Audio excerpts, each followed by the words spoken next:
میں اسی سائڈ جی پہ آتا ہوں. ایک تو یہ اسرائیل کو آپ روکنے کے لیے، اور دوسرا حماس کو ڈس آرم کرنا، یہ ہے اس کا بڑا پہلو. پاکستان اب تک جو پاکستان کی اعلانیہ پالیسی رہی ہے وہ یہ ہے کہ وہ حماس کو یک طرفہ طور پر ڈس آرم نہیں کرے گا.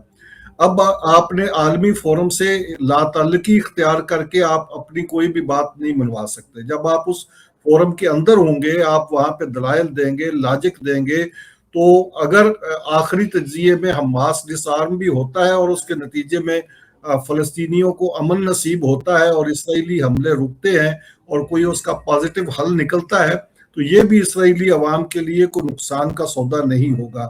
لیکن یک طرفہ طور پر حماس کو ڈس آرم کرنے میں پاکستان نے واضح طور پر یہ واضح کر دی ہے بات کہ پاکستان یک طرفہ طور پر حماس کو ڈس آرم کرنے کی کسی مہم کا حصہ نہیں بنے گا. اس کے بعد اگلی بات ہے کہ غزہ کی تعمیر نو.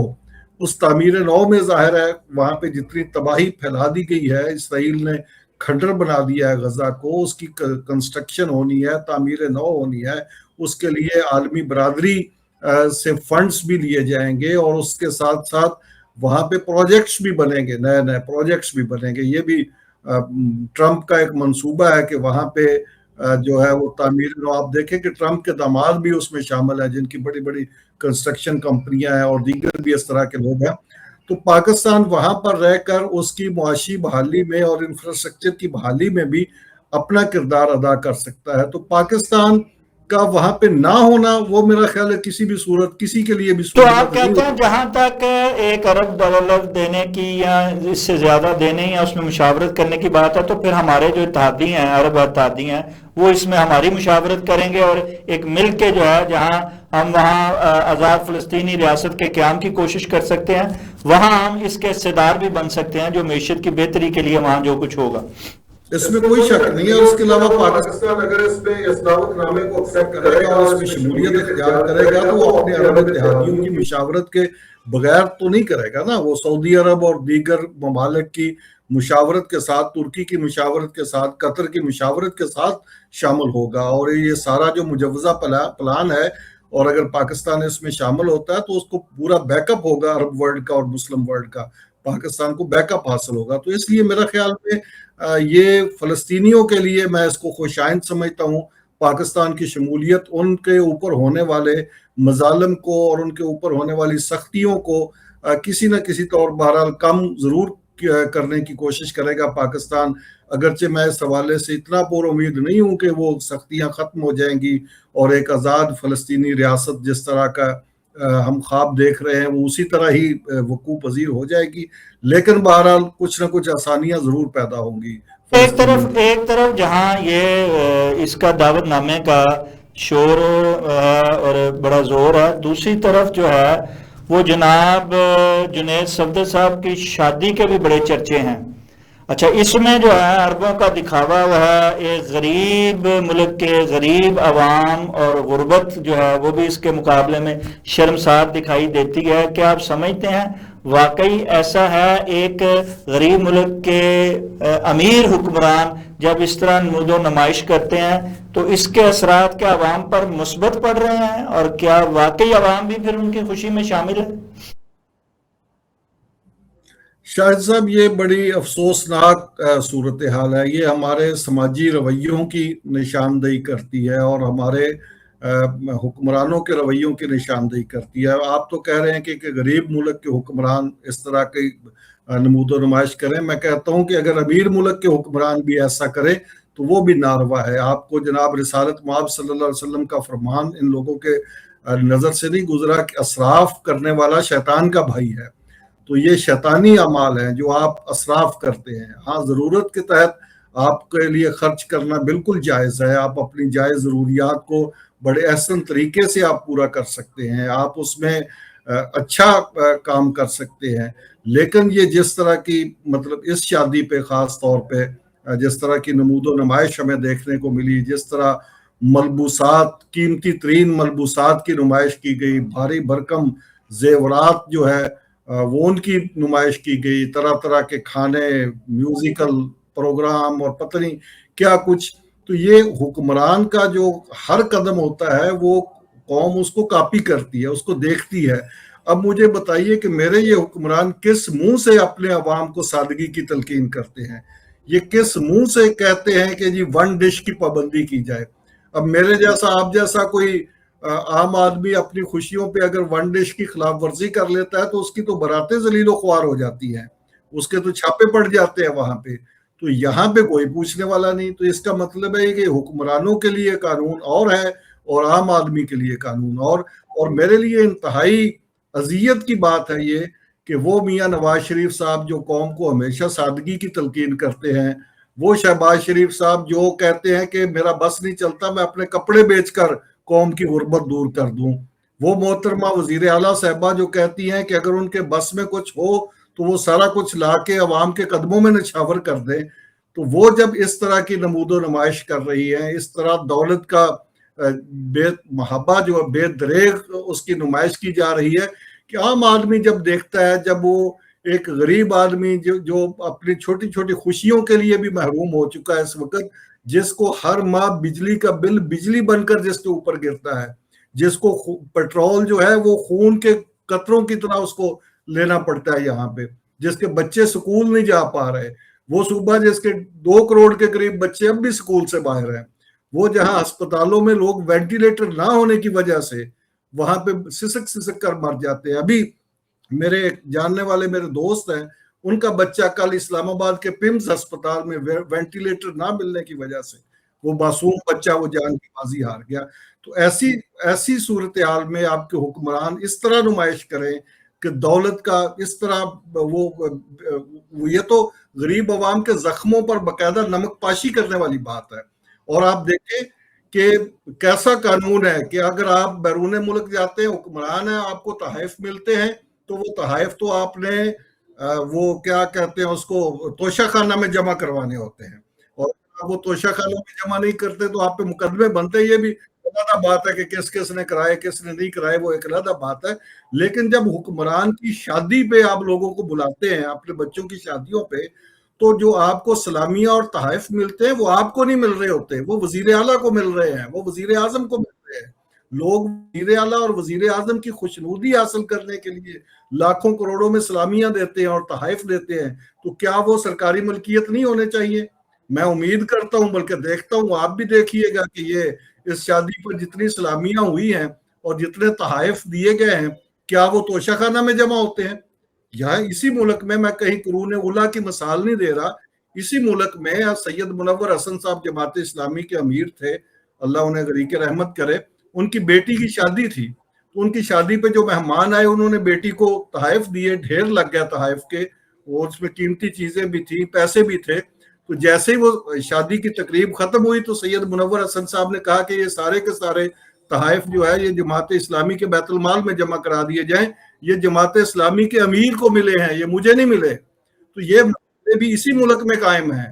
تو آپ لیکن دیکھیں کہ ان اچھی روایات کو تو اپنایا نہیں جاتا، بلکہ اس قسم کی جو دکھاوا ہے اس کو جو ہے وہ زیادہ فروغ دیا جاتا ہے. اسی لیے اس کے فروغ پر جو ہے کے حوالے سے نہ صرف یہ آپ شریف خاندان کی بات کر رہے ہیں، زرداری خاندان بھی اس پہ ستائش جو ہے کہ وہ ٹویٹ کر رہے ہیں، بلکہ کہہ رہے ہیں آصفہ اور دوسری بہن ان کی اور اس کے ساتھ ساتھ دیگر جو پیپلز پارٹی کے اہم قائدین خواتین ہیں، وہ کہہ رہی ہیں کہ ہم بھی اپنی شادیوں پہ اسی طرح کی جو ہے وہ کریں گے، ند و نمائش کریں گے، ہم اسی طرح کا دکھاوا کریں گے، اور یہ بڑی آئیڈیل شادی ہوئی ہے، تعریفی کلمات اس پہ کہے جا رہے ہیں.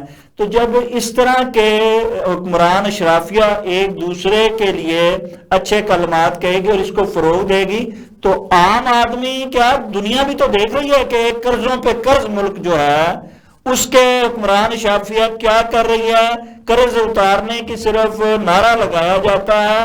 ان کے پاس جب اربوں روپے کے زیورات اور کھربوں روپے کی جائیدادیں ہیں تو کیوں نہیں یہ قرض اتارتے اس ملک کا بجائے یہ رسومات کرنے کے؟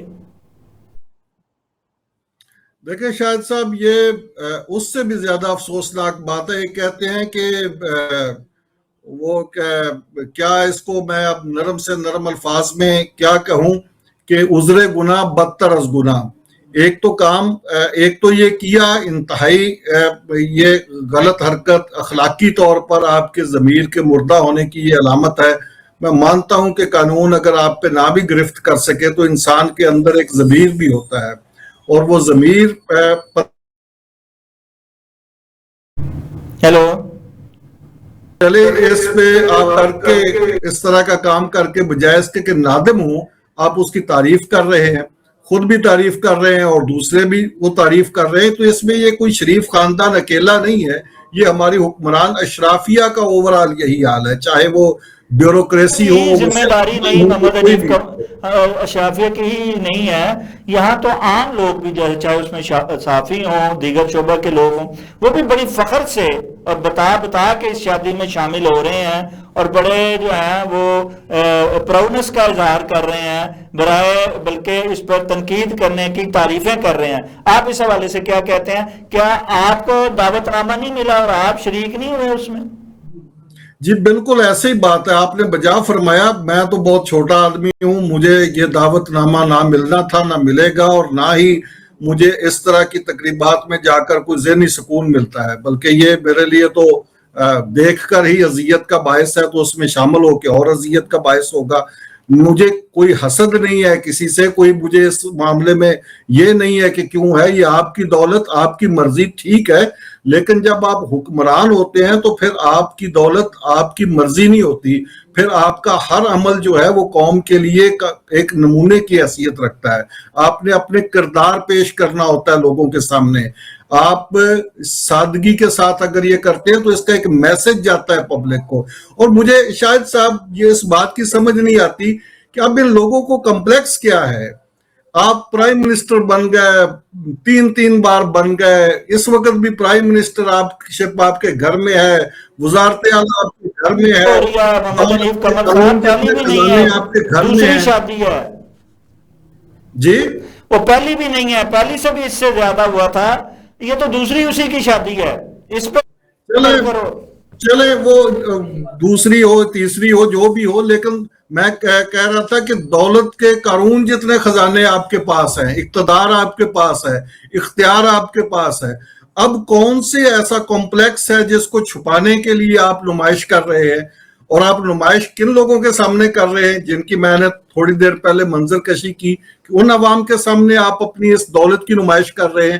اگر آپ کی یہ دولت جائز بھی ہے, اگر حلال کی کمائی بھی ہے, پھر بھی یہ شیطانی عمل ہے, پھر بھی یہ شیطان جیسا عمل ہے. یہ حلال کی کمائی ہونے کا یا جائز کمائی ہونے کا یہ نہیں ہے. حنیف کمل صاحب, ایک طرف تو یہ نمائش کریں, جی ایک طرف تو مود و نمائش تھی, دوسری طرف وہاں پہ جو آ رہے تھے وہ بتا رہے تھے کہ جناب ہم اس میں شریک ہو رہے ہیں اور بڑے پراؤڈ کا اظہار کر رہے تھے. اس کے ساتھ ساتھ ایک پیج کی عزم کا بھی اظہار ہو رہا تھا فیلڈ مارشل عاصم منیر صاحب کی شمولیت سے اور نواز شریف کی قربت سے. آپ کیا سمجھتے ہیں کہ اس حوالے سے بھی جو ایک پیغام دیا گیا وہ اس کو کس نظر سے آپ دیکھتے ہیں؟ اس پہ بھی آتا ہوں. ایک اس بارے میں جناب رسالت مآب صلی اللہ علیہ وآلہ وسلم کی ایک اور حدیث ہے. آپ کا فرمان ہے کہ اس نکاح سے بدتر نکاح کوئی نہیں جس میں غربا کا حصہ نہ ہو, اس ولیمے سے بدتر ولیمہ کوئی نہیں جس میں غربا کا حصہ نہ ہو. تو آپ دیکھیے کہ یہ جو ولیمے کی تقریب تھی اس میں سارے ہی غربا تھے, لیکن وہ ذہنی غربا تھے, غربا تھے یا شرفا تھے, 2 ہی کیٹیگری تھی وہاں پہ, تیسری کوئی کیٹیگری نہیں تھی. تو یہ اس ولیمے کو آپ دیکھیں جناب رسالت مآب صلی اللہ علیہ وسلم کے فرمان کی روشنی میں یہ کس طرح کا ولیمہ تھا. اب آپ جاتے ہیں دوسری سائڈ پہ, ظاہر ہے فیلڈ مارشل سمیت زندگی کے تمام شعبوں کی جو ٹاپ کی شخصیات تھیں وہ اس میں شامل تھی. ظاہر ہے وہ کہتے ہیں کہ جی ہم جو ہمارا لیول ہے اسی لیول کے ہی مہمان ہمارے ہاں ہوں گے. تو ان کا لیول تو یہ ہے کہ خیبر سے لے کر کراچی تک جو ہے وہ سارے جتنے امیر تھے وہی سارے ان کے رشتہ دار ہیں, کیونکہ شادیوں میں تو عام طور پہ رشتہ دار یا قریبی دوست احباب ہی شرکت کرتے ہیں, انہیں بلایا جاتا ہے. تو یہ سارے جتنے بھی اربوں خربوں پتی تھے, جتنے بھی وہ ٹاپ کے بیوروکریٹ تھے, ملٹری آفیسر تھے, صحافی تھے, کوئی اور تھا, تو وہ سارے جو تھے وہی ان کے رشتہ دار تھے. وہی دوست تھے, وہی احباب تھے, لیکن یہ بہرحال ایک ایسی مثال سیٹ ہوتی ہے ان چیزوں سے کہ جس کو دیکھ کے عام آدمی بھی ان کو کاپی کرنے کی کوشش کرتا ہے, اور پھر عام آدمی کی جب وسائل اس کے اجازت نہیں دیتے تو پھر وہ کرپشن کرتا ہے, پھر وہ اپنی حسرتیں پوری کرنے کے لیے جو ان لوگوں کو دیکھ دیکھ کے اس کے ذہن میں آتی ہیں تو اس کے لیے تمام ناجائز ذرائع استعمال کرتا ہے. تو یہ ساری اسی لیے یہ ایک بد اخلاقیوں کا, بدعمالیوں کا مجموعہ بن جاتی ہے. اسی لیے اس اسراف کو اور نمائش کو شیطان کا عمل کہا گیا ہے. تو باقی ایک پیج والی بات تو ٹھیک ہے, فیلڈ مارشل صاحب بھی وہاں پہ گئے. اس سے پہلے فیلڈ مارشل صاحب کی صاحبزادی کی شادی تھی تو اس پہ بھی وہ ساری فیملی آئی تھی. تو ابھی تک تو دونوں گھر ہیپی لگ رہے ہیں, آگے چل کے دیکھیے کیا بنتا ہے. اچھا یہ جو لیکن اس میں ایک اور چیز جو وہ نظر آئی سیاسی طور پر جائزہ لے تو پیپلز پارٹی نہیں تھی وہاں پہ, نہ بلاول تھے, نہ آصف علی زرداری تھے, نہ ہی ان کی فیملی کا کوئی اور بندہ تھا. تو لگتا ہے کہ یہ پیج فیلڈ مارشل اور نون لیگ کا پیج تھا, پیپلز پارٹی اس صفحے سے غائب تھی. انہوں نے پیغامات کے ذریعے نیک خواہشات کا اظہار کر دیا تھا, ٹویٹ کے ذریعے اظہار کر دیا تھا. ہو سکتا ہے ان کی مصروفیت کوئی ہو, لیکن اس کے ساتھ ہی اصل میں ایک اور بھی وجہ شاید ہو سکتی ہے سیاسی طور پہ ہو کہ اسی دن انہی تقریبات کے موقع پر سانحہ گل پلازا جو کراچی میں ہوا وہ ہو رہا تھا. ایک طرف ایک بے قصور عوام جو ہے وہ نظر آتش ہو رہی تھی, آگ میں جل رہی تھی, اور دوسری طرف یہ تشہیر اور یہ چیزیں جو ہیں وہ شادی کی جو فنکشنز ہیں وہ دکھائے جا رہے تھے.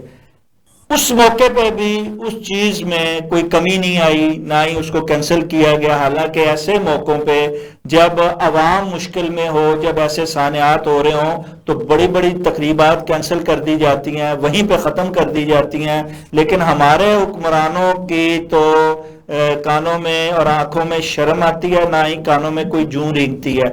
آپ کیا کہتے ہیں حضور کہ یہ سانحہ جو ہوا ہے وہاں پہ ہر سردیوں میں ہر سال ہوتا ہے, ایک پلازا جلتا ہے اور اس کا نہ کوئی وفاق حکومت نوٹس لے رہی ہے, نہ صوبائی حکومت نوٹس لے رہی ہے. 1 کروڑ روپے کا اعلان کر کے مرنے والوں کے لیے احسان کیا جاتا ہے. کیا ایک جلنے والے کی قیمت 1 کروڑ روپے ہے پاکستان میں؟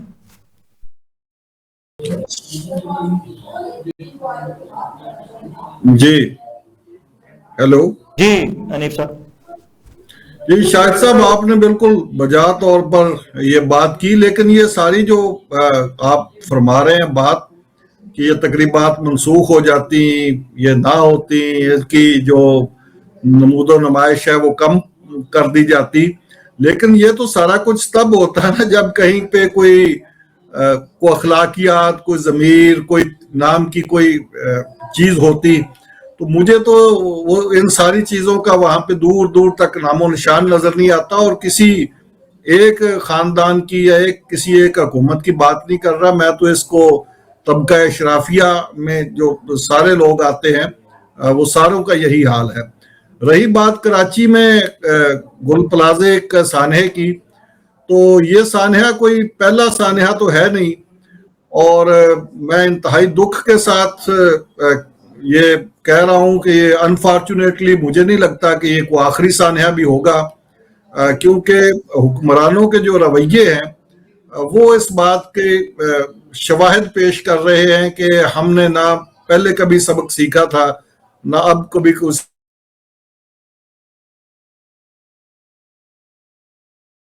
یہ اس طرح کی جو آتش زدگیاں ہوتی ہیں یہ حکمرانوں کے محلوں میں تھوڑی ہوتی ہیں. جب عوام اور حکمرانوں کے درمیان فاصلے اس قدر وسیع ہو جائیں کہ آپ کی بستیاں الگ ہو جائیں, آپ کے محل الگ ہو جائیں, آپ کا اٹھنا بیٹھنا, آپ کی رشتہ داریاں الگ الگ ہو جائیں, اور ان میں زمین و آسمان کا فرق ہو جائے عوام اور خواص کے درمیان, تو پھر ان کو کیوں فکر ہو اس بات کی, کیوں وہ ان کی نیندیں حرام ہوں. یہ تو آپ تصور کر سکتے ہیں کہ جس طرح لوگ زندہ کوئلہ بن گئے اس گل پلازا میں, جس طرح خاندان اجڑ گئے, جس طرح وہاں پہ لوگ سامنے اپنے پیاروں کو اپنے جلتے ہوئے دیکھتے رہے اور کچھ نہ کر پائے. یہ کسی زندہ ضمیر حکمران کے ہاں یہ واقعہ ہوا ہوتا تو وہاں شادیاں تو درکنار، وہاں وہ کیا نہ کر لیتا. اور آپ مجھے کہہ رہے تھے کہ کون استعفیٰ دے گا.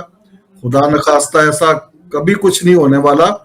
آپ اطمینان رکھیں، یہ 1-2 دن کی بات ہے، یہ میڈیا سے بھی غائب ہو جائے گا. یہ 1-1 کروڑ روپے دینے کے بعد، آج جو دینے بھی نہیں، 1-1 کروڑ روپے کا اعلان کرنے کے بعد جو حکمرانوں کے چہرے پر جو حشاش اور بشاش جو ان کے چہرے تھے اور جو طمانیت تھی ان کے چہروں پر، اس کے بعد کوئی تصور کر سکتا ہے کہ یہ سانحہ تھا؟ یہ تو ایسے لگتا تھا کہ جیسے یہ 1-1 کروڑ روپیہ لینے کے لیے یہ لوگ زندہ جل مرے ہیں، اور 1-1 کروڑ روپیہ لینے اور اپنی نئی دکانیں بنوانے کے لیے یہ لوگوں نے خود آگ لگوائی ہے. یہ حکمرانوں کے چہروں سے اور ان کی حشاش اور بشاش ان کے جو لہجے تھے، ان سے تو مجھے یہی لگ رہا تھا. اس لیے اطمینان رکھیے، کچھ بھی نہیں ہوگا. یہ ہم جیسے لوگ سیاپا کریں گے 2-4 دن، اور اس کے بعد یہ اور خبر آ جائے گی اور ہم پھر اس کے پیچھے لگ جائیں گے، اور کسی کو یاد بھی نہیں ہوگا کہ یہ کیا بنا اور کیا ہوا. کمیٹیاں محمد حنیف قمر صاحب، یہ کمیٹیاں، جوڈیشل انکوائریاں، یہ جو جن کا اعلانات کیے جا رہے ہیں، یہ سب صرف بیانیاں ہیں، اور اس رات سے اس بار بھی نہ کوئی پردہ اٹھے گا، نہ ہی ذمہ داروں کو کٹہرے میں لایا جائے گا. ذمہ دار ہے کون؟ وہ تو وزیر اعلیٰ سندھ نے بتا دیا ہے نا کہ ہم انکوائری ضرور کرائیں گے، لیکن ہم کسی پہ کوئی ایسا نہیں کریں گے کہ کہیں کہ یہ مجرم ہے یا فلاں مجرم ہے یا میں مجرم ہوں یا کوئی ہے. وہ انہوں نے بتا دیا ہے کہ یہ اجتماعی غلطیاں ہیں، آپ کی بھی ہیں، میری بھی ہیں، تو بس اب ٹھیک ہے، اب آگے چلیں گے. اور آئندہ کے لیے انہوں نے بتایا کہ 35 صفحے کی ہم نے رپورٹ بنا لی ہے، اور اس رپورٹ کی روشنی میں ہم آگے کام کریں گے. تو یہ محمد حنیف قمر صاحب، اس ملک کے عوام جو ہیں یہ اسی طرح مرتے رہیں گے، جلتے رہیں گے، سڑتے رہیں گے، گلتے رہیں گے؟ کیا کوئی آواز نہیں اٹھے گی؟ کوئی ان کا جو ہے، یہ جو حکمران ہمارے نام نہاد بنے ہوئے ہیں، جو عوام میں سے نہیں ہے، مسلط کردہ ہیں، ان مسلط کردوں سے اس عوام کی جان کیا مستقبل میں چھوٹے گی یا نہیں؟ ہم اسی طرح غلامی کی زنجیروں میں جکڑے ہوئے جلتے مرتے کڑتے رہیں گے؟ دنیا میں جہاں کہیں حکمران شاید صاحب مسلط بھی ہو جاتے ہیں، وہ بھی اپنے آپ کو لیجٹمائز ثابت کرنے کے لیے، اپنے وجود کو اخلاقی جواز بخشنے کے لیے، وہ بھی کچھ نہ کچھ عوام کے لیے بہتر کرتے ہیں، اور بلکہ وہ دوسروں سے زیادہ بہتر کرتے ہیں، تاکہ ان کے اخلاقی وجود پر اٹھنے والے جو سوالات ہیں وہ مزید دب جائیں. لیکن یہاں پہ ہمارے یہاں جو سو کالڈ جائز حکمران آتے ہیں وہ بھی اسی طرح ہوتے ہیں، اور جو ناجائز آتے ہیں وہ ان سے بھی بدتر ہوتے ہیں. تو اس لیے اس میں جائز ناجائز کی کوئی تمیز نہیں ہے. یہاں پہ جو بھی ہے، ہم دیکھ رہے ہیں کہ ایسے ہی رویے سامنے آتے ہیں، کوئی غیر معمولی فرق ہمیں نظر نہیں آتا. ہاں، اگر کوئی شعور، کوئی ضمیر کسی کا زندہ ہو اور کسی نے واقعی اس ملک کے عوام کے لیے کچھ کرنا ہو، تو یہ سب سے بڑی ذمہ داری مقامی حکومت کی ہے، شہری حکومت کی ذمہ داری